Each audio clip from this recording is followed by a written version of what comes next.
ఎందుకు ఈ మాట చెప్తున్నానంటే, ఇప్పుడు అత్యవసరంగా మనం కొంచెం జాగ్రత్తగా పరిశీలించి చూసుకోవాల్సింది ఇదే. చాలామందిలో నూనె ఎప్పుడూ అయిపోయింది. చాలామంది భక్తుల్లో నూనె అయిపోయింది. నూనె అయిపోయి దాదాపు దీపం మిణుకు కొడిగొట్టుకుపోయే పరిస్థితికి వచ్చింది. ప్రమిదలో దీపంలో నూనె, ప్రమిద దీపం ఉంటుంది కదండి, ప్రమిద, అందులో నూనె ఉన్నంత వరకు ఒత్తిలో నుంచి మంట అద్భుతంగా వస్తుంటుంది, వెలుగు. ఆ నూనె అయిపోయేసరికి దీనికి సరఫరా అందక బ్లూ మంట వస్తుంటుంది. ఈరోజు చాలామంది ఆత్మీయ జీవితం ఇంకా అంతకంటే దారుణంగా అయిపోయి ఉంది. ఎట్లా ఉన్నాం అంటే జీవించుచున్నామన్న పేరు ఉంది కానీ మృతులమే అన్నట్టు ఉంది పరిస్థితి. యథార్థంగా మాట్లాడాలంటే అసలు ఇలాగ ఉన్నాం మనం అన్నది కూడా అర్థం కావట్లా. అది మోసం అంటే. అసలు మనం ఏ స్థితి నుంచి ఏ స్థితికి పడిపోయాం, ఎక్కడి నుంచి ఎక్కడికి దిగజారిపోయాం అన్న సంగతే మనకు అర్థం కాకుండా పడుతున్నాం.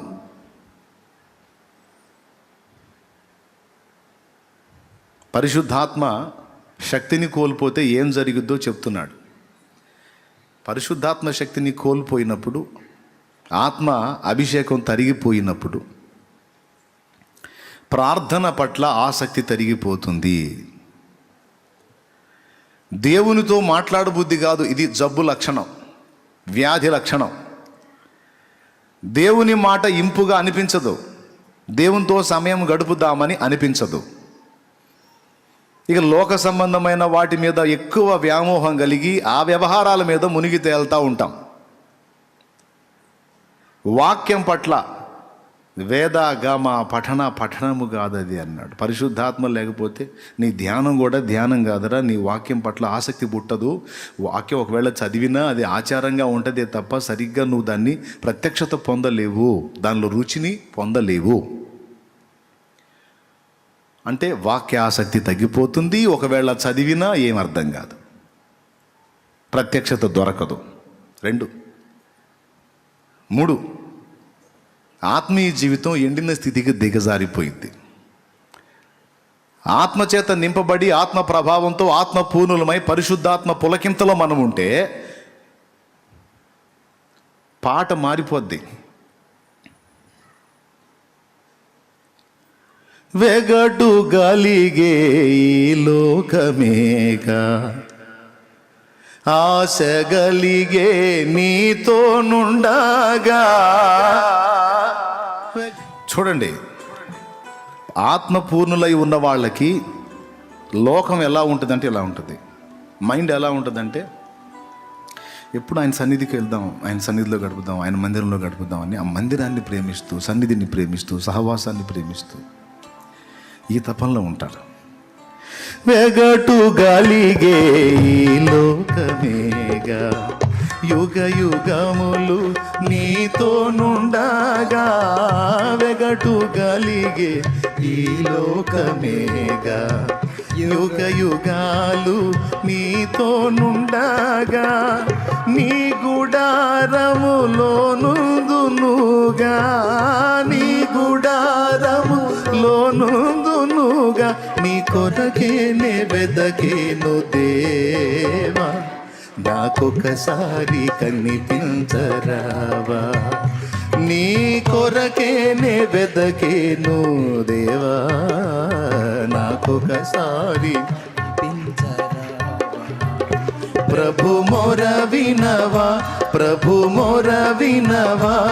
నీ కొరకేనే వెదకేను దేవా, నాకొకసారి కనిపించరావా. నీ కొరకేనే వెదకేను దేవా, నాకొకసారి కనిపించరావా. దేవునికి మహిమ.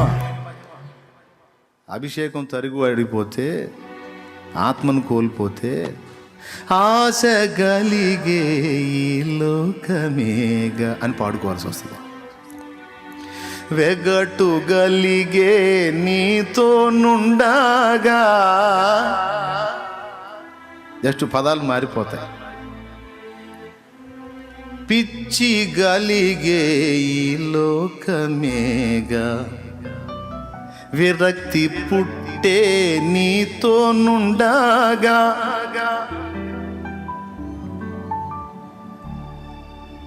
ఇట్లా వస్తుంది పాట. అభిషేకం సరిగా అయిపోయిన వాళ్ళ బతుకులు ఇట్ట అయిపోతాయి. ఆసక్తి ఉండదు, దేవాసక్తి ఉండదు, సన్నిధిని ప్రేమించే మనసు పోతుంది. గుర్తుపెట్టుకో, లక్షణాలు, జబ్బు లక్షణాలు చెప్తా. నీ దగ్గర ఉంటే నీకు రోగం వచ్చినట్టే, అంటే అభిషేకం పోయినట్టే. చూసుకో, ఆత్మ పోయినట్టు కదా, అభిషేకం పోయినట్టు. ప్రార్థన పట్ల ఆసక్తి తరుగుబడిపోతుంది. దేవునితో మాట్లాడటం అభిషేకింపబడిన భక్తునికి, పరిశుద్ధాత్మ పూర్ణుడైన భక్తునికి చాలా ఇష్టమైన విషయం అయితే, అభిషేకాన్ని కోల్పోయిన వారికి ప్రార్థన పట్ల, అంటే దేవునితో మాట్లాడటం అనేది అంత ఇష్టం అనిపించదు. జ్వరం వచ్చినోడు చూసారా, ఏం తినబుద్ధి కాదు. నోరు చేదుగా ఉందమ్మా, నోరు చేదుగా ఉందమ్మా అంటే, తిన్నానా, ఒక ఇడ్లీ తినరా, నాకు వద్దమ్మా, వాంతి వస్తుందా. ఏం లక్షణం అది? రోగ లక్షణం, జ్వరం లక్షణం. ఎలర్జీ వస్తే ఏముంటుంది? ఈ ఊరక ఎట్లా అంటున్నాడంటే అర్థమైంది, వీడికి ఏమొచ్చిందని. రోగ లక్షణం. అట్లాగే మనకున్న లక్షణాలను బట్టి ఏ రోగం వచ్చిందో మనం చెప్పొచ్చు.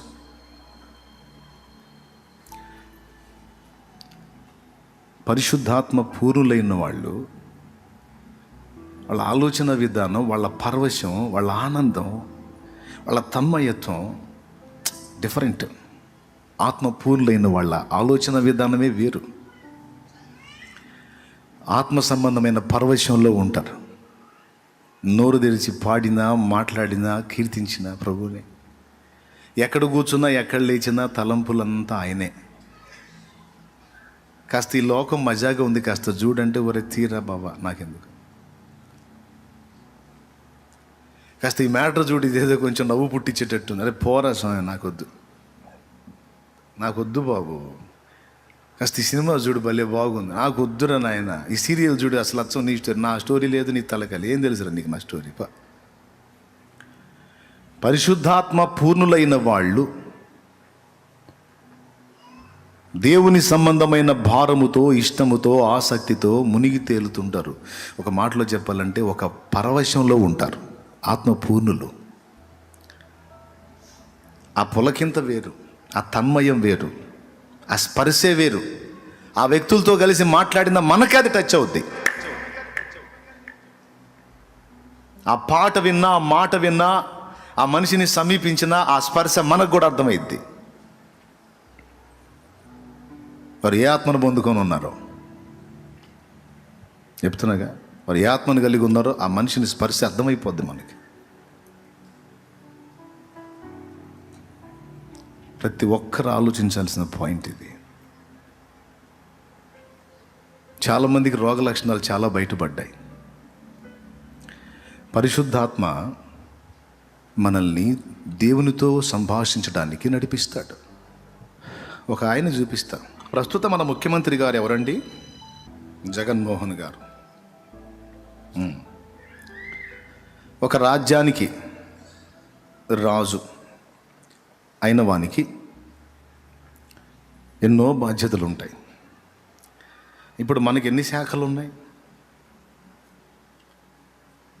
విద్యాశాఖ, వైద్య శాఖ, వైద్య ఆరోగ్య శాఖ, పరిశ్రమల శాఖ, భారీ నీటిపారుదల శాఖ, రెవెన్యూ శాఖ, అటవీ శాఖ, పౌర సరఫరా శాఖ. చెప్పండి ఇంకెన్ని శాఖలు ఉన్నాయి చెప్పండి. పోలీస్ శాఖ, ఆర్థిక శాఖ, సమాచార శాఖ, బోల్డ్ అన్ని శాఖలు వస్తాయి. వాణిజ్య శాఖ. చెప్పండి ఇన్ని శాఖలు, ఆ శాఖల్లో వచ్చేటువంటి సమాచారాలు, వాటికి పరిష్కారాలు. అవునా? చల్లని ఏసీ గదిలో ఉండటం ఒక్కటే తప్ప లోపల నుంచి భయంకరమైన ఉష్ణం పుడుతుంది, వేడి. ముఖ్యంగా తలకాయలోంచి ఇంకా ఎక్కువ హీట్ వస్తుంది అన్నమాట. ఉదయం నిద్ర లేచింది మొదలుకొని సాయంత్రం నిద్రలోనికి వెళ్ళేంతవరకు ఈ మధ్యలో పాపం ప్రతి గంట ప్రతి నిమిషము ఒక ముఖ్యమంత్రి స్థానంలో ఉన్న వ్యక్తి ఆ పదవి 5 ఏళ్ళు కంప్లీట్ అయ్యేంత వరకు ప్రతిరోజు ప్రతి గంట ప్రతి 10 నిమిషాలు అతనికి విలువైందే. గ్యాప్ లేకుండా కష్టపడాల్సిందే, అవునా కాదా? ఎప్పుడన్నా ఒక పూట గ్యాప్ వస్తే ఆ గ్యాప్లో కూడా ఎవరో ఒకళ్ళు ఏదో ఒకటి అడుగుతూనే ఉంటారు. కనీసం భార్య బిడ్డలు తీసుకుని అట్లా సరదాగా ఏదన్నా వెళ్ళినా కూడా అక్కడ కూడా ఫోన్లు, అక్కడ కూడా మంతనాలు. ఎన్టీ రామారావు గారి గవర్నమెంట్లో ఆయన ఏదో సమస్య, పదవి వచ్చిన తర్వాత ఏదో సమస్యలో ఆయన వేరే ప్రాంతానికి వెళ్ళి వచ్చేసరికి ఇక్కడ గవర్నమెంట్ మారిపోయింది. అంటే జాగ్రత్తగా కాచుకుంటూ ఉంటారు. రాజ్యాన్ని అశ్రద్ధ చేయకూడదు, ఈ శాఖల్ని నిర్లక్ష్యం చేయకూడదు, ప్రజల బాగోగులు విస్మరించకూడదు. ఇందులో మళ్ళా ఎక్కడన్నా ఉపద్రవాలు వచ్చినా, పంటలు ముంపు గురైనా, ప్రకృతి వైపరీత్యాలు ఏదైనా జరిగినా అప్పుడు అక్కడక్కడ స్పాట్ వెళ్ళిపోయి అక్కడ విజిట్ చేసి వాళ్ళని పరామర్శించి చేయాలి. ముఖ్యమంత్రి ఖాళీ ఉంటుందా? నాకు చెప్పండి, ఉంటుందా? ఆయన చేసేది ఏముంది, ఫ్రీయేగా, ఎప్పుడు ఖాళీయేగా అంటారా? నన్ను కూడా చాలామంది అంతే అనుకుంటారు. ఏందమ్మా, శుక్రవారం ఓ ప్రసంగం, బుధవారం ఓ ప్రసంగం, ఆదివారం ఓ 2, 4గా, ఇంకా మిగిలిన రోజులంతా ఏం చేస్తాడు ఏంది అంటారు. రా నా మిడి తిరుగు, మెంటల్ హాస్పిటల్లో చేరతావు. పిచ్చి ఎక్కకపోతే అప్పుడు అడుగు మళ్ళీ.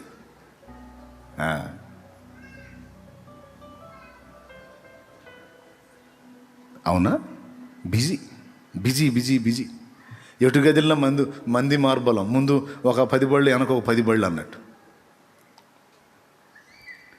పాపం ఏం స్నానం చేసుకుంటారో, ఏం టిఫిన్ చేస్తారో, బయటకు వస్తారు, ఇక తిరుగుడు.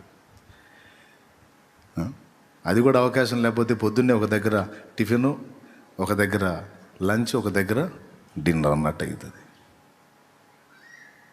ఇది ఒక రాజు, ఒక ముఖ్యమంత్రి స్థాయి వ్యక్తి బ్రతుకు. ఇంకా ఇబ్బంది రాజు జీవితం. రాజుకి రాజ్యంలోని బాధ్యతలే కాక శత్రువుల నుండి తప్పించుకోవటానికి మెళకువలు కావాలి ఎప్పటికప్పుడు. కానీ విచిత్రం చెప్పనా, పరిశుద్ధాత్మ పూర్ణుడై దేవుని యుద్ధాలు చేసి విజయం సాధించి దేవుని కొరకు నిలబడిన భక్త దావీదు ఒక డేకొచ్చి 10 సార్లు దేవునితో గడిపాడు. ఇది నాకు ఆశ్చర్యకరమైన విషయం. 10 సార్లు చూసుకో. మళ్ళీ మనం ఎగిరెగిరి చేసిన 3 రోజులు, రోజుకు 3 సార్లు ప్రార్థన చేయం. మళ్ళీ నేను చెప్పింది బైబిల్లో చూపిస్తా. 119వ కీర్తన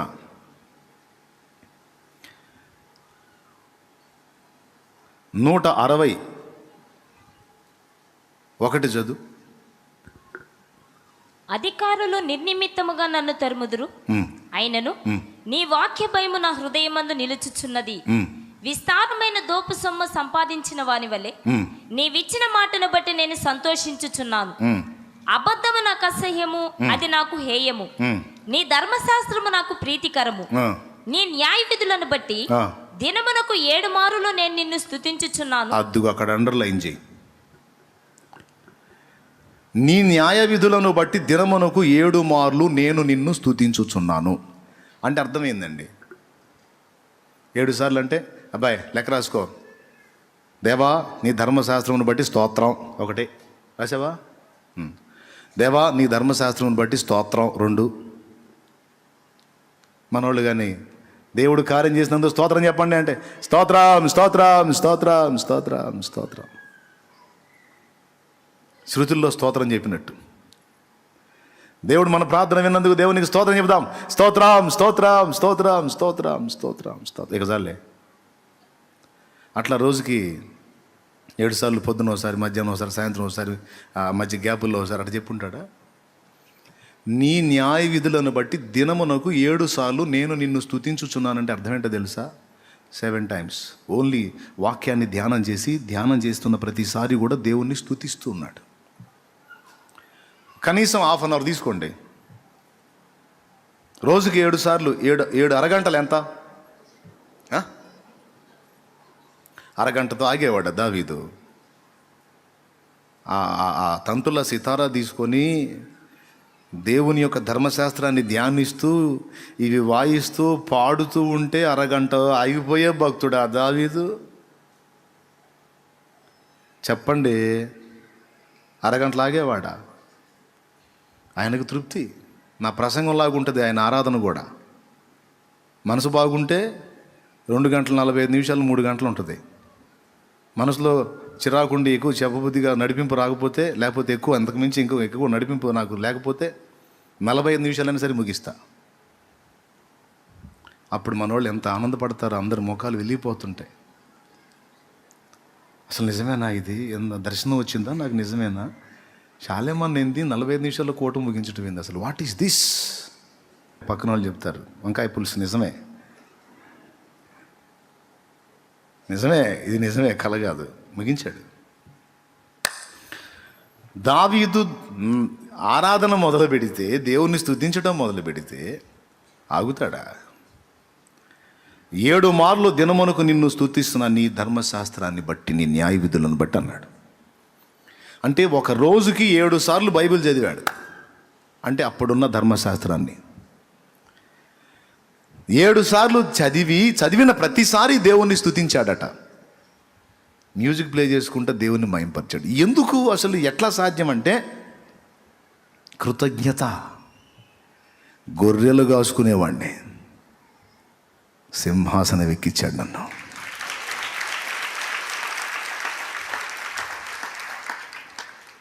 పెద్దన్న చెప్పి, చిన్నన్న చెప్పి, 3 అన్న చెప్పి, 4 అన్న చెప్పి, 5 అన్న చెప్పి, 6 అన్న చెప్పి, అమ్మ చెప్పి, నాన్న చెప్పి, అందరికీ దాసుణ్ణి. ఎవరు ఏది చెప్తే అది చేయాలి. ఇప్పుడు ఏలికనయ్యాను. అందరూ నా మాట కోసం గడగడలాడుతున్నారు. నేను ఏది చెబితే అది చేయటానికి కుప్పలు తెప్పలుగా మనుషుల్ని దేవుడు నాకు ఇచ్చాడు. ఆయన కృప గదు ఇది, ఆయన దానం గదు, ఆయన దయ గదు. మరి ఇంత నా చేతికి అప్పగించిన దేవుణ్ణి మయంపరచడం కంటే నాకు ఇంకో గొప్ప సంగతి ఏంది? కాబట్టి ఆయనే ముఖ్యం. ఆయన ధ్యానమే ముఖ్యం, ఆయన గానమే ముఖ్యం. ఆయనే కదా నన్ను ఇంతవాణి చేసింది. ఇంకా ఆయనకంటే ఎక్కువే ఉంది. హల్లెలూయా. రోజుకి ఎన్నిసార్లు ధ్యానం చేయటం, వాక్యం చదవటం, స్తుతించటం. 3 సార్లు ప్రార్థన. మళ్ళా యూదుల ఆచారం ప్రకారం దానియేలు గ్రంథము 6వ అధ్యాయము 10వ వచనం చదువు తల్లి. ఇట్టి శాసనము సంతకము చేయబడినని దానియేలు తెలుసుకొనినను అతడు తన ఇంటికి వెళ్ళి యథాప్రకారముగా అనుదినము 3 మోకాళ్ళుని తన ఇంటి పైగది కిటికీలు యెరూషలేమును తట్టునకు తెరువబడి ఉండగా తన దేవునికి ప్రార్థన చేయుచు ఆయనను స్తుతించుచు వచ్చెను. రోజుకి ఎన్నిసార్లు తింటాం మనం అమ్మా?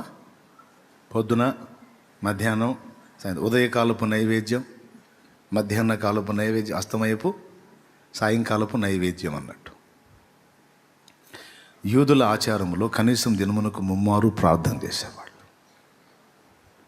ఈ ప్రార్థనా కాలాలు కూడా బైబిల్లో రాయబడ్డాయి. అపోస్తల కార్యం 3:1 చూస్తే పగలు ఇంచుమించు 3 గంటల వేళ ప్రార్థనా కాలమున అంటాడు.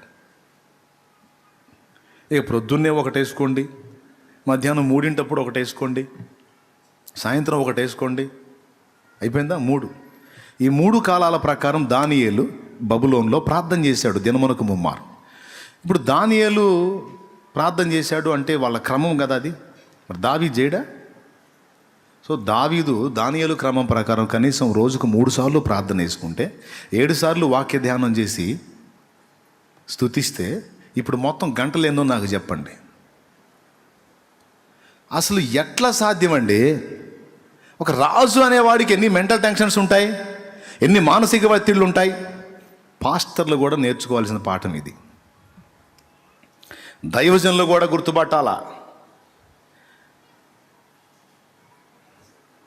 చూడండి, 10 సార్లు దేవుడితో గడపటమా రోజుకి? మరి ఇక రాజ్య భారాలు ఎప్పుడు చక్కబెట్టాడు, యుద్ధాలు ఎక్కడ చేశాడు, అసలు ఎట్లా జరిగింది అంటే అన్నీ అయ్యే జరిగిపోయినాయి. దావీదు మాత్రం రోజుకి 10 సార్లు దేవునితో గడిపాడు. అభిషేకంతో నింపబడి ఆత్మపూర్ణుడైన వాడు రాజ్యంలో కూర్చొని రాజుగా అయితే ఉన్నాడు, కానీ తన హృదయ సింహాసనం మీద దేవునినే రాజుగా చేసుకొని ఆయన ఆరాధించుకోవటంలోనే పరవశంలోనే మునిగిపోయాడు.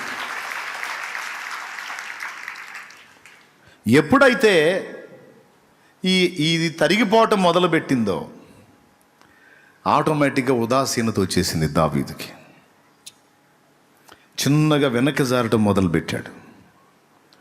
ఒక రాజుకి ఎంత మానసిక ఒత్తిడి ఉంటుంది, ఎన్ని బాధ్యతలు ఉంటాయి, ఎన్ని టెన్షన్స్ ఉంటాయి, అన్నీ పక్కన పెట్టి దేవునితో గడిపిన వాడు సమూయేలు 2వ గ్రంథంలోకి వచ్చేసి 11వ అధ్యాయం 1వ వచనం నుంచి మీరు చదవగలిగితే విచిత్రమైన మాటలు రాస్తున్నాయి చూడండి. వసంతకాలమున రాజులు యుద్ధమునకు బయలుదేరు సమయమున దావీదు యోవాబును అతని వారిని ఇశ్రాయేలులందరినీ పంపగా వారు ఒక్క నిమిషం ఆగండి. వసంతకాలమున రాజులు యుద్ధమునకు పోవు టైం, వసంతకాలమున రాజులు యుద్ధానికి పోయే టైం. మరి ఈయన ఎవరు? ఈయన పోయాడా? మిగిలిన వాళ్ళని పంపించాడు. మరి ఈయనేం చేస్తున్నాడు? ఉదయకాల ప్రార్థన చేశాడో లేదో, 7 మార్లు స్తుతించాడో లేదో అవన్నీ పక్కన పెడితే ప్రొద్దుగుంకు వేళ పడక మీద నుంచి లేచాడు అంటే ఎప్పుడు పండుకొని ఉంటాడు?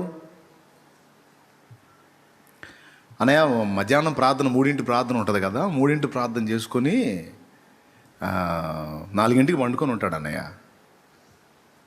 మనమా అయింది గంట ప్రార్థన చేయడానికి? దావీదు అతను గంట అరగంటోడు కాదు, మనం టైం పెట్టుకుంటాం. టైం వాకింగ్ కూడా అంతే. నేను రోజుకు ఒక అధ్యాయం చదువుతాను అన్నయ్య. ఇంకొక అధ్యాయం చదివితే అమ్మో కరిగిపోను. రోజుకు ఒక అధ్యాయం. అరగంట ప్రార్థనలో ఉంటాను అన్నయ్య, అరగంట. ఫోన్లే తెల్ల బంగారు తెల్ల అరగంట ఉన్నాను. ఇంకొకడు ఉంటాడు మరి 5 నిమిషాలు కూడా చేయడు. మిమ్మల్ని కాదులే, 5 నిమిషాలు కూడా చేయనోడు ఉంటాడు ఒక్కొక్కడు, మహాభక్తుడు. మిమ్మల్ని కాదులే, చేయని వాళ్ళనే. దావీదు అట్లా కాదు. దావీదు టైం పెట్టుకొని అరగంట, గంట, 30 గంట కాదు. తృప్తిగా ప్రార్థిస్తాడు, తృప్తిగా ఆరాధిస్తాడు, తృప్తిగా ధ్యానిస్తాడు. నా ధ్యానము నీ దృష్టికి ఇంపైనదిగా ఉండనిమ్మని ప్రార్థన చేసినాడు. బాగా వినండి, సీరియస్ మ్యాటర్ ఇది. సరిగ్గా వెనకపోయారా మీరే నష్టపోతారు, నేను కాదు. నాకు బల్బు వెలిగింది, నేను మీకు చెబుతున్నాను. అది మీకు కూడా వెలిగితే బతికిపోతారు. ఏం వదిలే అనుకుంటే మీకు కర్మ. లైవ్లో ఉన్న వాళ్ళు కూడా వినండి జాగ్రత్తగా. 3ంటికి ప్రార్థన చేస్తే 3ంటికి మొదలు పెడితే ఎన్నింటికి అయిపోయింది? కనీసం 1 గంటన్నర వేసుకుందాం. 4:30కి పండుకుంటే అటు మేసులు ఇటు మేసులు నిద్ర పట్టేది ఎప్పుడు? తిరిగి లేచేది ఎప్పటికైద్ది? 4:30కి వెళ్ళి పడక మీదకి వెళ్తే ప్రొద్దుగుంకు వెళ్ళేప్పుడు 6 గంటలు. 6 గంటలకు లేచి ఉంటాడా? గంటన్నరలో. రాజు పండుకుంటే గంటన్నర లెగుస్తాడా? ఎవడో సప్పుడు చేయడానికి లేదు. వింజామరలు తీసుకొని విసురుతూ ఉంటారు. కాళ్ళు వచ్చేవాళ్ళు, ఏళ్ళు లాగేవాళ్ళు, బోల్డ్ అంత సర్వీస్ ఉంటుంది. స్తోత్రం. 1 గంట 30 గంటలు లెగుతాడా? కానీ ఇక్కడ ప్రొద్దుగుంకు వేళ పడక మీద నుండి లేచాడు అని ఉంది. మొదటి తప్పు, యుద్ధానికి వెళ్ళలేదు.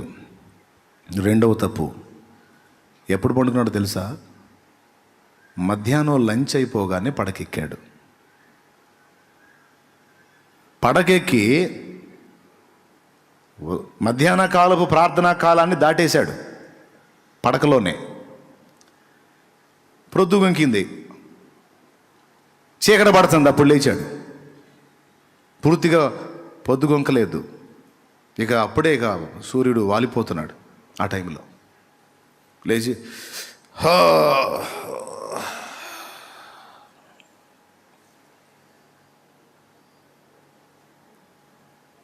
ఎన్నింటికి?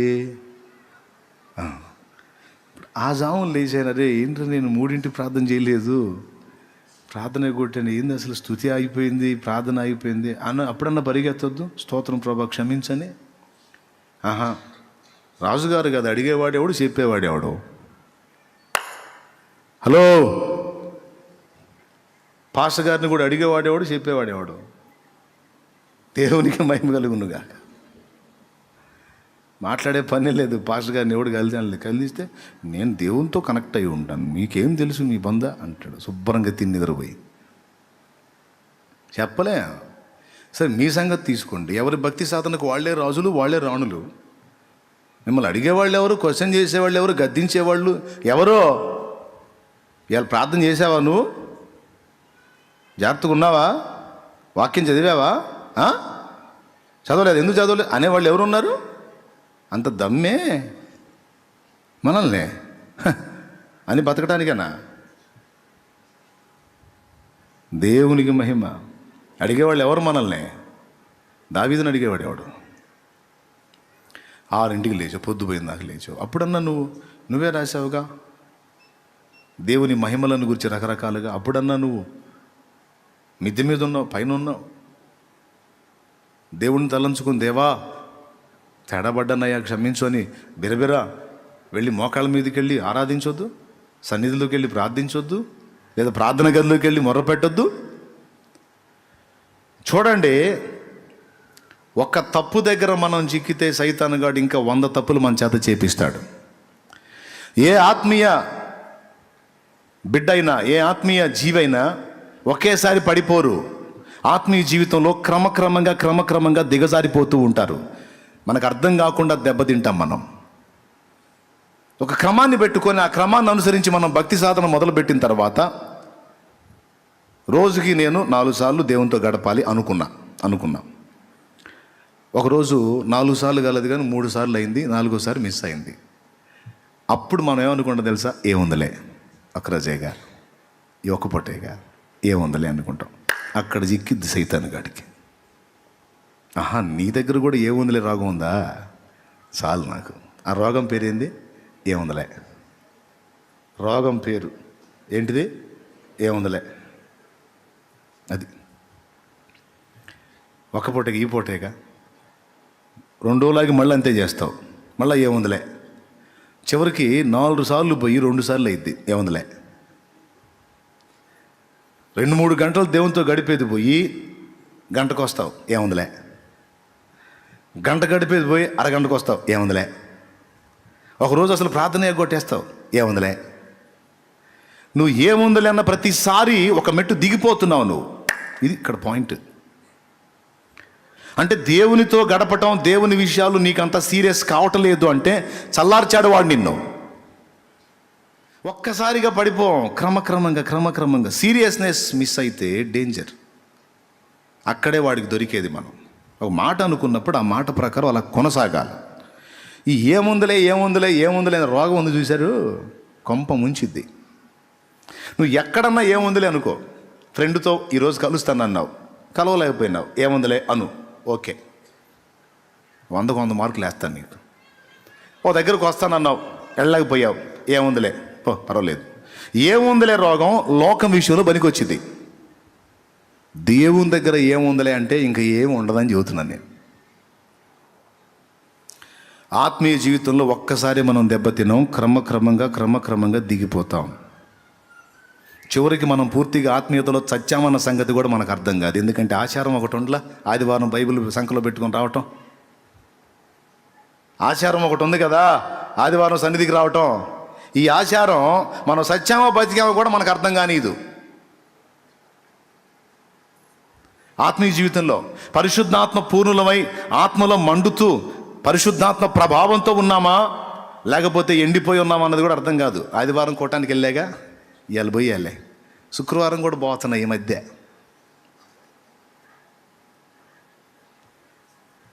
ప్లీజ్ దయచేసి ఇది మర్చిపోకూడదు. ఇది సేవకుడైన విశ్వాస ఎవరైనా సరే అత్యవసరమైన విషయం. ప్రార్థన పట్ల వెగటు వచ్చేస్తుంది, లోకం దగ్గర అవుతూ ఉంటుంది. ఒక్కసారి తెచ్చిపెట్టాడు లోకన్నాడు, కొంచెం చూపిస్తుంటాడు. పెద్ద కుట్ర జరిగిద్ది మన ఆత్మీయ జీవితం పతనం చేసేదాని దగ్గర. పెద్ద కుట్ర, దయ్యాలు, దురాత్మలండి ఒక్కసారి నాశనం చేయవు. మెల్లమెల్లగా విషం ఎక్కించినట్టు ఎక్కిస్తాయి మన ఆత్మీయ జీవితాన్ని పతనం చేయటానికి. కొద్ది కొద్దిగా ఒకేసారి కనెక్ట్ అవ్వం కదా, కొద్ది కొద్దిగా కనెక్ట్ చేసుకొని చివరికి లోకం వైపు తిప్పి ఆ అభిషేకం అంతా తరిగిపోయి జీవశ్చవాల్లాగా మనం మారిపోయేటట్టు కుట్ర జరిగిద్ది. దీన్ని గుర్తుపట్టలేని ఆత్మీయ నాయకుడైనా విశ్వాసైనా పరిచారకుడైనా దెబ్బతింటారు. అనేకులకు ప్రకటించిన మీదట నేనే భ్రష్టుడు నగుదునేమో అని నన్ను నేను నలగొట్టుకొని నా శరీరాన్ని లోబర్చుకుంటున్నాను అన్నాడు. వాడు తీసుకొచ్చే ఆ మాయోపాయాలన్నిటికీ సపోర్ట్ చేసేది మన పనికి మాలిన శరీరం. ఈ శరీరాన్ని లోబర్చుకొని ఆత్మను పరిశుద్ధాత్మ చేత బలపరుచుకొని పరిశుద్ధాత్మ పూర్ణులమై ఉండి ఈ దేహముతో దేవుని మహిమపరచాలి. గట్టిగా. కానీ ఏం జరిగింది? ఆత్మీయ జీవితంలో దిగజారి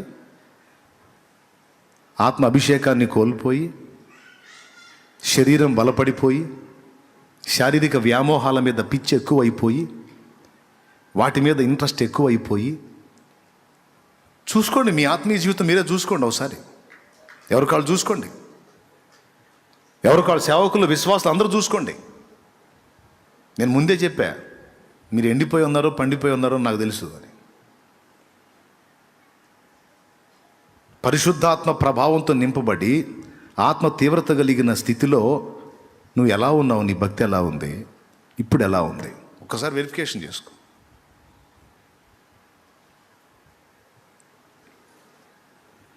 ప్రార్థన పట్ల ఆసక్తి కలుగుతుందా?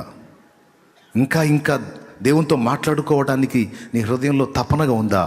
అట్లయితే నువ్వు లైన్లో ఉన్నావు. వాక్యాసక్తి కలిగి ఉన్నావా? ఇంకా దేవుని మాటలు వినగోరి బైబిల్ గ్రంథాన్ని పదే ధ్యానింప ఆశిస్తున్నావా?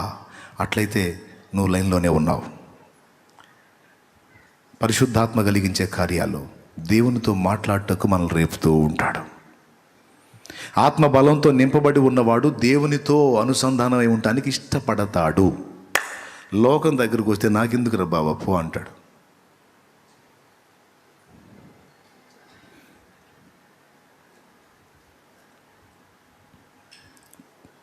ప్రార్థన జీవితం చల్లారిద్ది, ఇంట్రెస్ట్ పోయిద్ది.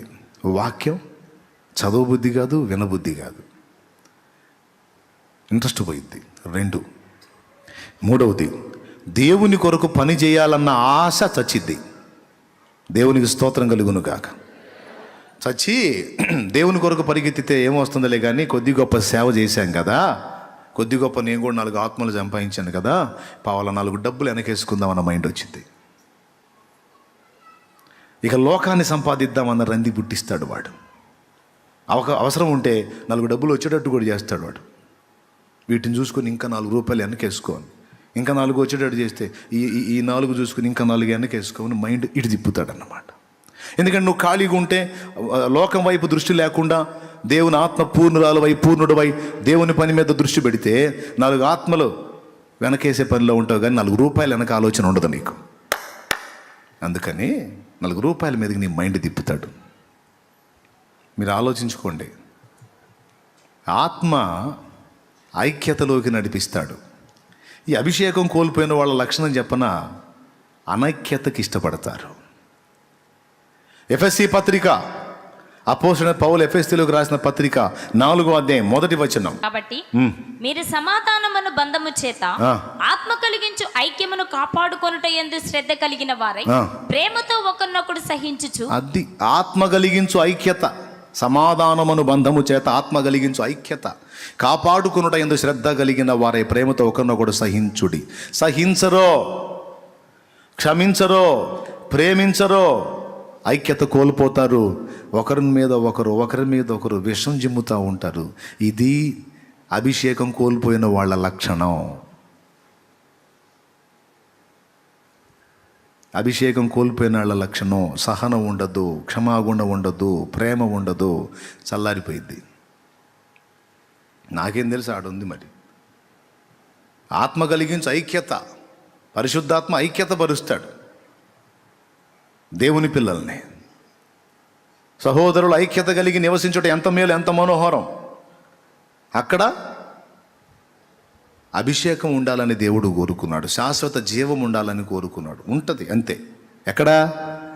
ఐక్యత ఉన్న దగ్గర. ఐక్యతకు పరిశుద్ధాత్మ నడిపిస్తే ఒకరి మీద ఒకరు ద్వేషాన్ని విరజిమ్మటానికి ఏది నడిపిస్తుంది? ఏది నడిపిస్తుంది? దేని చేత నడిపించబడుతున్నావు? ఏ ఆత్మ పని చేస్తుంది? అందరూ ఆలోచించాలి కదా. అనైక్యతకి తీసుకెళ్తుందంటే దైవ జనాంగాన్ని సైతం ఐక్యత కలిగించే మాట కాకుండా అనైక్యతకు తీసుకొచ్చే విధంగా ఒక మాట వెల్లడవుతుందంటే దయ్యం పనది. ఆ మాటను నమ్మి దానికి లోబడ్డ సేవకులైనా, విశ్వాసులైనా, పరిచారకులు ఎవరైనా ఐక్యతను కోల్పోయి అనైక్యతను ఇష్టపడుతున్నారంటే వాళ్ళు దేవుని ఆత్మ కాదు, దయ్యపాత్మ చేత శోధింపబడుతున్నట్లే. చాలా మెళకువగా ఉండాలి. పరిశుద్ధాత్మ ఓర్పు సహనం ఇచ్చి ప్రేమను కలిగించి ఐక్యత తీసుకొస్తాడు. పోన్లే అనుకునేటట్టు చేస్తాడు. దేవునికి మహిమ. మూడు చెప్పా. ప్రార్థనకు రేపుతాడు పరిశుద్ధాత్మ. అభిషిక్తులు ఆత్మపూర్ణులైన వారు ప్రార్థనకు రేపడతారు, ధ్యానానికి రేపడతారు, ఐక్యతకి ఇష్టపడతారు. 4వది సేవకు రేపబడతారు. అపోస్తల కార్యం 17 ఇంటికి పోయినా చూసుకోండి. పౌలు ఆత్మ ఏథెన్సు విగ్రహములతో నిండి ఉండుట చూచి పరితాపం పట్టలేకపోయాను అని ఉంది. అక్కడ ఆత్మలు నశించిపోతుంటే వాళ్ళ విషయంలో ఒక భారం, ఒక ఆవేదన. అయ్యో దేవా, ఆత్మ పరితాపం. ఈరోజు ఎంతోమంది ఆత్మలు నాశనం అయిపోతుంటే ఇంత ఫీలింగ్ లేకుండా నువ్వు ఉన్నావంటే ఎక్కడ నువ్వు పరిశుద్ధాత్మ పూర్ణుడుగా ఉన్నావు? ఎక్కడ నువ్వు పరిశుద్ధాత్మ పూర్ణురాలుగా ఉన్నావు? నీకు ఇంత స్పర్శ కూడా లేకుండా ఉంటే, అరే సొంతోళ్ళు చేస్తుంటే సొంతోళ్ళు నశించిపోతున్నా చింత లేదు, బయట వాళ్ళు నశించిపోతున్నా చింత లేదు. అసలు ఇంతకీ నువ్వు ఏ స్థితిలో ఉన్నావు? అసలు ఆత్మపూర్ణుడైన పౌలు ఏథెన్సులో బహు విగ్రహారాధన జరుగుతుంటే అది చూసి ప్రజలు సత్యం ఎరగాలని వారి విషయంలో ఆత్మ పరితాపం పట్టలేకపోయినని అపోస్తల కార్యం 17లో రాశాడు.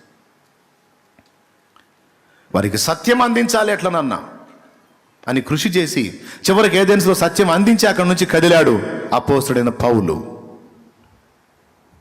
దేవునికి స్తోత్రం చెప్తారా? దేవుని పరిశుద్ధాత్మ పూర్ణుడైన వాడు ప్రభువును బట్టి ప్రకటించకుండా ఉండలేడు. 4 సంగతులు. ఇంకా ఎన్నున్నాయి? పరిశుద్ధాత్మ పూర్ణుడైన వాడు కృంగుబాటులో, పిరికితనంలో ఉండడు, రివర్స్గా ఉంటాడు. పరిశుద్ధాత్మ పూర్ణుడైన వాడి దృష్టే వేరసలు. పరిశుద్ధాత్మ పూర్ణుడైన వాడు సమస్యని చూసే విధానం వేరు, ఆత్మను పోగొట్టుకున్నోడు చూసే విధానం వేరు. ఇది ఎన్నోసార్లు చెప్పా. సౌలు గొలియాతును చూసిన దృష్టి వేరు, దావీదు గొలియాతును చూసిన దృష్టి వేరు. సౌలు ఏమన్నాడు దావీదుతో? వాడు అంత పొడుగున్నాడు, వాడు చిన్నప్పటి నుంచి యుద్ధ విద్యలు ఎందు అభ్యాసం పొందినవాడు, వాడు ఒంటి నిండా కవచాలు కట్టుకున్నాడు, వాడు అంత పనోడు ఇంత పనోడు అని శత్రువు యొక్క బలాన్ని పొగుడుతున్నాడు సౌలు. పరిశుద్ధాత్మ చేత ఫుల్లుగా అప్పుడే నింపబడి బగబగ మండుతున్న మంటలో ఉన్నాడు దావీదు. ఏమన్నాడు తెలుసా? వాడి పొగడ్తలు ఎవడికి కావాలి, వాడి గొప్పలు ఎవడికి కావాలి, వాడు ఎంత అసలు నా దేవుని ముందు. భూమి ఆకాశములను సృష్టించిన సృష్టికర్త బలవంతుడు నా దేవుడు. అరే ఆయన ముందు వీడు ఒక ధూళి కణంతో సమానం కదా, ఒక పురుగు కంటే తక్కువ కదా.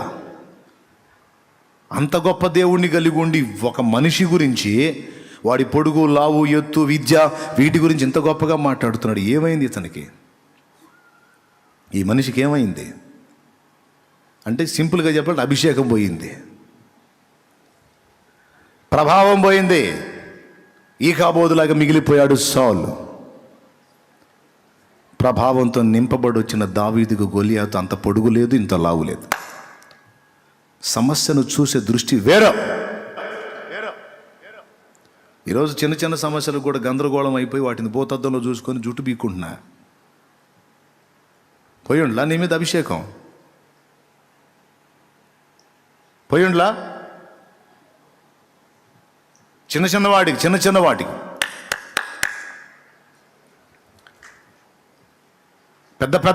పెద్దయి ఇంకా ఎంత పెద్దవి వచ్చినా ఆత్మపూర్ణుడైన వాడు దాన్ని చూసే దృష్టి వేరు, లెక్క కూడా చేయరు. నిజంగానే లెక్క చేయకపోవటం కాదు, కొట్టేశాడా లేదా, ఎదుర్కొన్నాడా లేదా, పడగొట్టాడా లేదా, కనీసం ఆయుధం తీసుకెళ్ళాలా, కవచాలు వేసుకోవాలా. జంతువుల్ని తోలే ఒడిసెలతో వాడిని కొట్టేశాడు. అది ఎంత చీప్గా చూశాడో చూడు. 40 రోజులు ఇశ్రాయేలు సైన్యం మొత్తం గడగడ వణికి సచ్చారు వాడిని చూసి.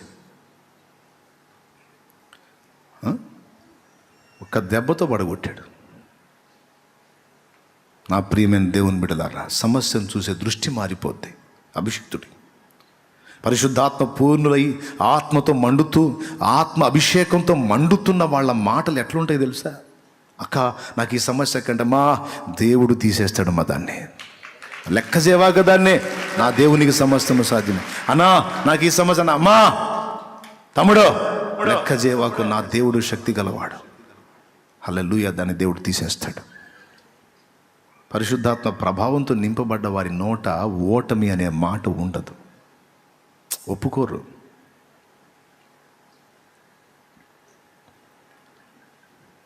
చెప్తున్నా, ఆత్మ అభిషేకం పొందిన వారు క్రీస్తుకు సాక్షులై ఉంటారు. అపోస్తల కార్యం 1:6, 1:8, 1:8-9. పరిశుద్ధాత్మ పూర్ణులైన వారిని దేవుడు నిలబెడతాడండి. ఎహెజ్కేలు 2:1, ఎహెజ్కేలు 2:1. నరపుత్రుడా, నీవు చక్కగా నిలవబడము, నేను నీతో మాట్లాడవలెనో. అంటే నిలబడటానికి ఎహెజ్కేలు ట్రై చేస్తే ఎహెజ్కేలు వల్ల కాలేదు. ఎహెజ్కేలు ప్రార్థించాడు, దేవుడు తన ఆత్మను పంపాడు ఎహెజ్కేలుకి. ఆ ఆత్మ ఎహెజ్కేలులోకి వచ్చాడు, ఎహెజ్కేలు నిలబెట్టేశాడు. అంటే ఆత్మీయ జీవితంలో చక్కగా నిలవటం అనేది పరిశుద్ధాత్మ శక్తి వలన సాధ్యమవుతుంది.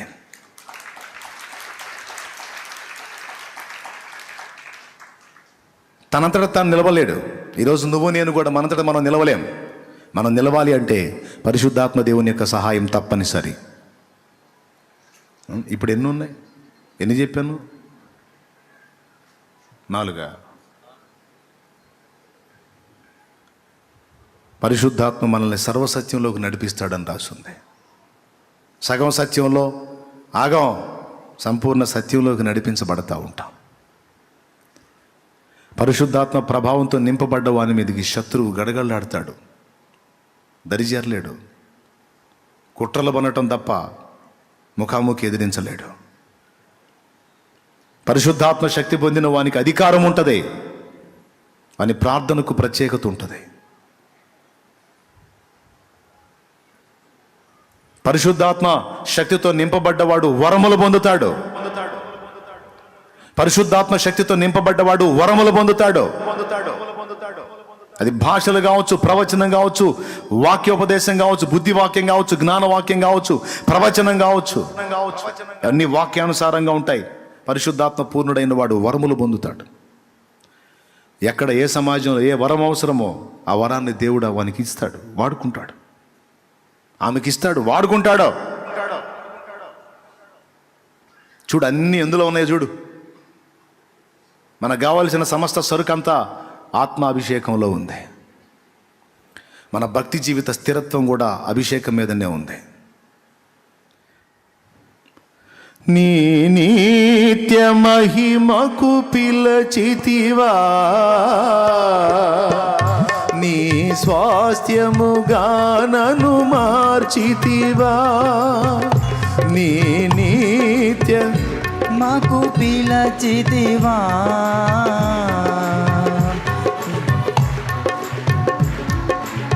మార్చితివా.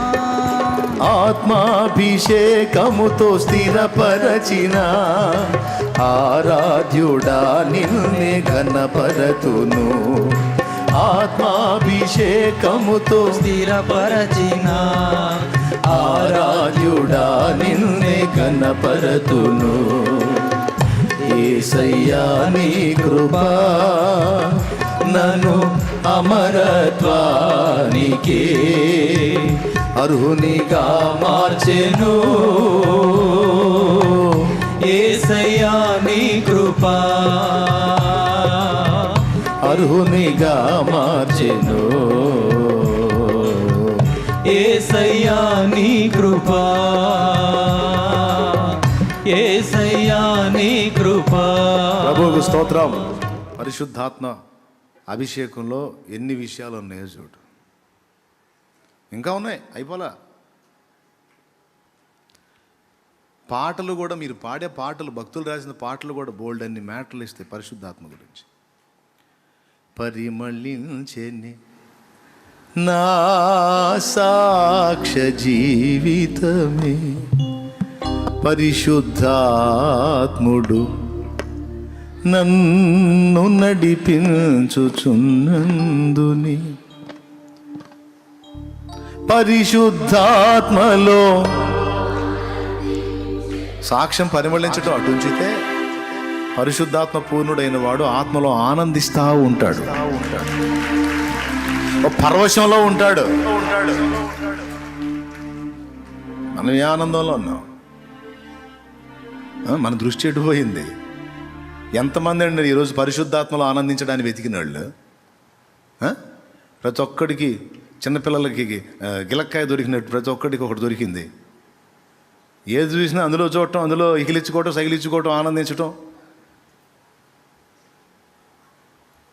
లోకానుసారమైన చెత్తలోనే కదా ఈరోజు ఆనందం వెతుకుతున్నాం.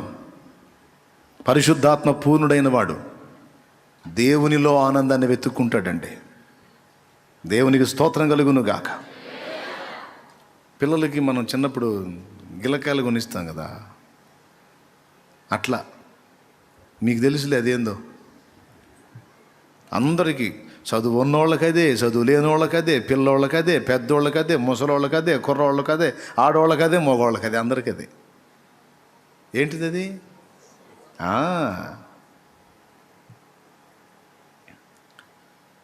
ఎంతమంది ఎఫెక్ట్ అవుతున్నారు, భక్తిలో పాడైపోతున్నారు చాలా. నేను చెప్తున్నా, ఎవ్వరికి వాళ్ళు విమర్శించి చూసుకోండి ఒక్కసారి. దేవునితో ఎలాంటి అనుబంధం నువ్వు మెయింటైన్ చేస్తున్నావు? ఎట్లా అసలు నీ దగ్గర ఆ ప్రభావం ఉందా? ఆ స్పర్శ ఉందా? పరిశుద్ధాత్మ పూర్ణుడివై, పూర్ణురాలివై నువ్వు ఒక ఇంట అడుగు పెడితే ఆ ఇంటోళ్ళు అనుభవిస్తారు ఆ స్పర్శ. నువ్వు ఒక ఇంట అడుగు పెడితే ఆ పరిశుద్ధాత్మ స్పర్శ వాళ్ళు అనుభవిస్తారు.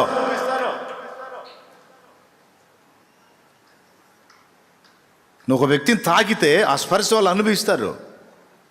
నువ్వు ఒక వ్యక్తితో మాట్లాడితే ఆ స్పర్శ, ఆ అనుభూతి వాళ్ళు పొందుతారు.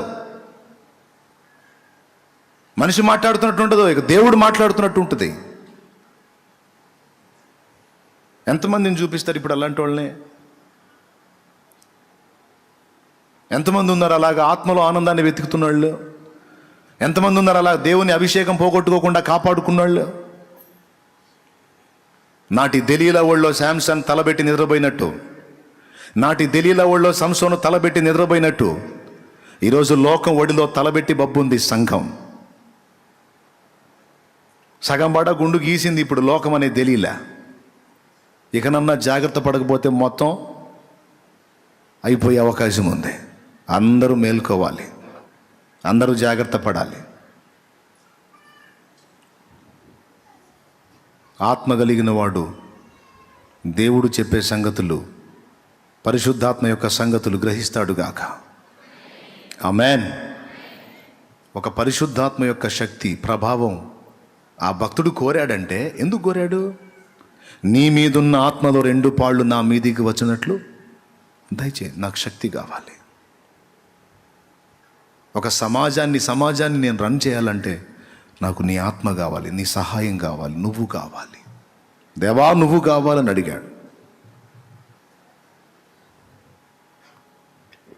ఒకవేళ కొంతమంది ఉండొచ్చు ఇంకా ఆత్మీయతలో బతికి, వందనాలు మీకు. కొంతమంది ఉండొచ్చు ఇంకా దేవునితో సత్సంబంధం కలిగి, స్తోత్రం ప్రభుకి. కానీ అది వేళ్ల మీద లెక్క పెడతాను వాళ్ళని. చాలామంది పతనమై ఉన్నారు ఆత్మీయంగా. చాలామంది జీవిస్తున్నామన్న పేరే కానీ మృత స్థితిలోకి వెళ్ళిపోయి ఉన్నారు. యవనస్తులు అంటూ స్త్రీలు, పురుషులు చాలామంది ఆత్మీయంగా దిగజారిపోయి ఉన్నారు. అభిషేకం కోల్పోయి ఉన్నారు. నూనె పోగొట్టుకొని ఉన్నారు. భక్తిని అశ్రద్ధ చేశారు. ఆత్మీయతను నిర్లక్ష్యం చేశారు. పరిశుద్ధాత్మ ప్రసన్నతను అనుభవించే అనుభవాన్ని కోల్పోయి చల్లారిపోయిన అనుభవంలోకి వెళ్ళిపోయారు. ఎవరు వాళ్ళని జాగ్రత్త పడదాం. సేవకులు జాగ్రత్త పడాలి. భక్తి సాధన కోల్పోయారు దైవజనులు. అందరం నేను కూడా ఒప్పుకుంటున్నా. నేను కూడా చేయాలి, ఇంకా చేయాలి. నేను ఒప్పుకుంటున్నా, మీరు ఒప్పుకోండి. మరేం చేయాలన్నా టెన్షన్ పడొద్దు. ఒక అవకాశం ఉంది. సంసోను తల మీద వెంట్రుకలన్నీ దెలీలా తొలగించి శత్రువుల చేతికి అప్పగిస్తే శత్రువులు సంసోనును ఆడుకోవటం మొదలుపెట్టారు. అయితే దేవుడు వదల్లా. సంసోను తల మీద వెంట్రుకలు తిరిగి మొలవనారంభించను అని రాయించాడు. అంటే దాని అర్థం ఏంటో తెలుసా? నువ్వు ఒకవేళ బలహీనపడి దిగజారినా తిరిగి నువ్వు పుంజుకొని మళ్ళా లేచి జూలు విదిల్చే అవకాశం నీకుంది నా కుమారుడు అంటున్నాడు దేవుడు. నువ్వు తిరిగి పుంజుకొని లేచి జూలు విదిల్చే అవకాశం నీకుంది నా కుమారి అంటున్నాడు దేవుడు. నీ స్థితి ఏమిటో నీకు అర్థమైందా ఇప్పుడు? నీ స్థితి ఏమిటో నీకు అర్థమైందా ఇప్పుడు? నువ్వు అసలు ఎక్కడ ఉన్నావు అర్థమైందా? యెరూషలేము నుండి ఎరికోకి దిగిపోతున్నట్టుందా, లేకపోతే ఎరికో నుండి యెరూషలేముకి ఎక్కిపోతున్నట్టుందా నీ అనుభవం? దిగిపోయావు. ఆ స్థితి నువ్వు గుర్తుపడితే నిజమే అన్న, ఆ ఆత్మీయత, ఆ పరిశుద్ధాత్మ స్పర్శ, ఆ ఫోర్స్ నాలో తగ్గిపోయింది అని నువ్వు ఒప్పుకుంటే దేవుడు నీతో మాట్లాడుతున్నాడు. అయితే తిరిగి నువ్వు మళ్ళా నింపుకో, తిరిగి పొందుకో. ఆలకించుడి, నా ఆత్మను మీ మీద కుమ్మరించదను. నా వైపు తిరుగుడి, నా మాట విని నా వైపు తిరుగుడి, నా ఆత్మను మీ మీద కుమ్మరించదను. సామెతల గ్రంథంలో దేవుడు మాట్లాడిన మాట.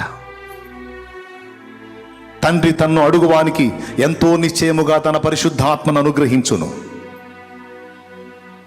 ఏ తండ్రి అయినా తన బిడ్డ గుడ్డును అడిగితే తేలుని ఇస్తాడా? చేపను అడిగితే పాముని ఇస్తాడా? మీరు చెడ్డవారై ఉండి మీ పిల్లలకు మంచి ఈవులు ఇవ్వాలనుకుంటే మీ పరలోకపు తండ్రి అంతకంటే శ్రేష్టంగా మరి నిశ్చయముగా తన పరిశుద్ధాత్మని ఇచ్చును కదా అన్నాడు. మీకు డబ్బులు ఇచ్చును కదా అనలా, వెండి బంగారాలు మరి నిశ్చయముగా ఇచ్చును కదా అనలా, మీకు ఒక 100 ఎకరాల పొలం ఇచ్చును కదా అనలా. వీటన్నిటికంటే విలువైన ఎంతటి దాన్ని అనేది తెచ్చి నీ కాళ్ళ దగ్గర పెట్టే తన పరిశుద్ధాత్మ శక్తిని ఇచ్చును కదా. సమస్తమును నీకు సమకూర్చి ఇవ్వగల పరిశుద్ధాత్ముడు ఆయన శక్తి, ఆ ప్రభావంతో నింపబడాలి మనం. ఆ ఆత్మ మత్తులో ఉండాలి మనం. లోకమత్తులోకి వెళ్ళొద్దు. మోసం చేస్తున్నాడు శత్రువు. లోక ఆకర్షణలకు చాలా బలహీనపడిపోయావు, గురైపోయావు. సరిచేయబడు.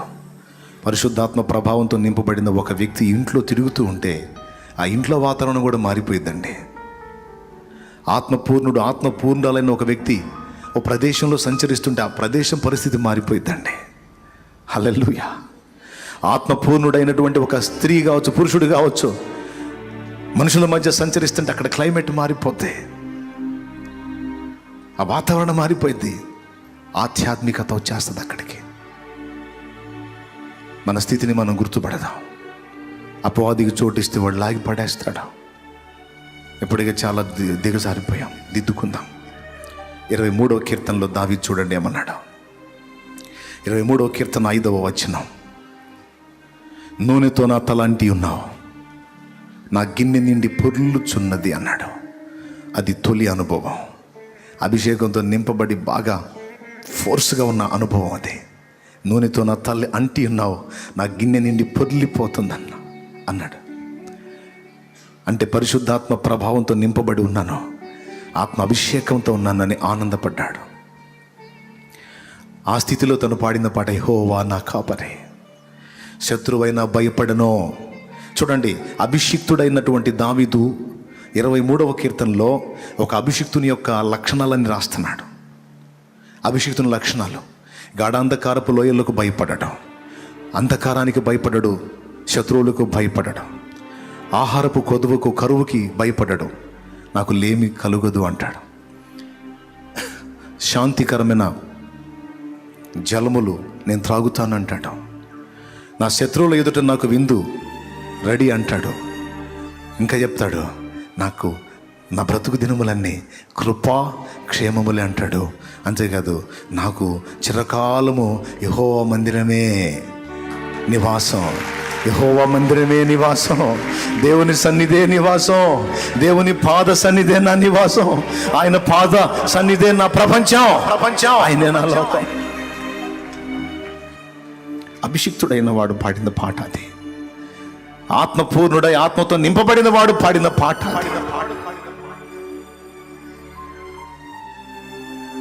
51వ కీర్తనలోకి వచ్చేసరికి 11వ వచనంలోకి వచ్చేసరికి, దేవా, ఎక్కడి నుంచి ఎక్కడికో పడిపోయాను, దిగజారిపోయాను. నాకు నువ్వు ఇచ్చిన నెమ్మదిగల అనుభవాలన్నీ నన్ను సోమరిని చేశాయి.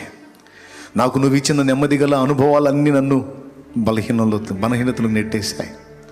నువ్వు నాకు నెమ్మదినిచ్చావు, నాకు సహాయం చేశావు, ఆపద నుండి నన్ను విడిపించావు. నేను ఇప్పుడు సోమరిని అయిపోయాను, నిష్ఫలుణ్ణి అయిపోయాను. ఇదిగో ఇంత నీచానికి దిగసారాను. దేవా, నీ పరిశుద్ధాత్మ నా యుద్ధ నుండి తొలగించు. చూడండి ఏమంటాడు, నీ సన్నిధిలో నుండి నన్ను త్రోసివేయకుము. అద్దు ఎందుకు వచ్చింది ఆ పరిస్థితి? తేడబడ్డాడు. నీ పరిశుద్ధాత్మను నా యుద్ధ నుండి తీసివేయకుము, అదిగా నీ రక్షణానందము నాకు మరలా పుట్టించుము. అంటే ఏ పరిస్థితికి వచ్చాడు? కోల్పోయే పరిస్థితికి వచ్చాడు.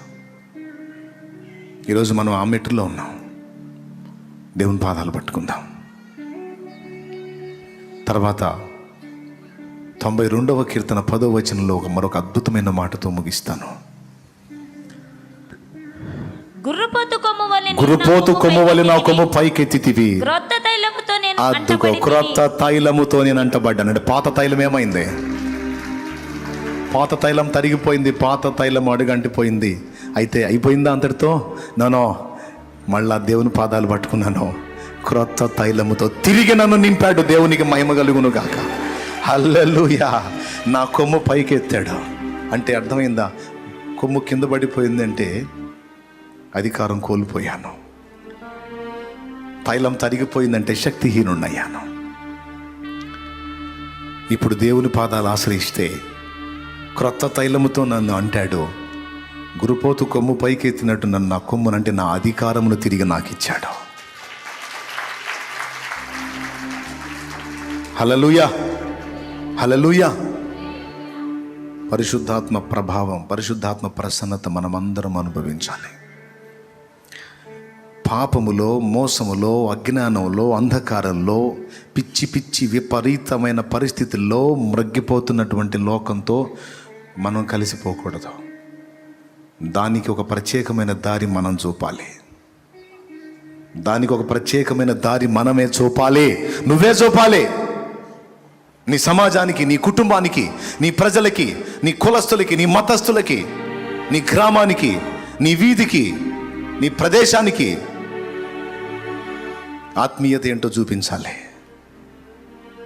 జీవమార్గం ఏదో చూపించాలి. పరిశుద్ధాత్మలో ఆనందం ఏంటో చూపించాలి. జాగ్రత్త పడదాం. మనం దేవుని ఆత్మను పొందుకుందాం.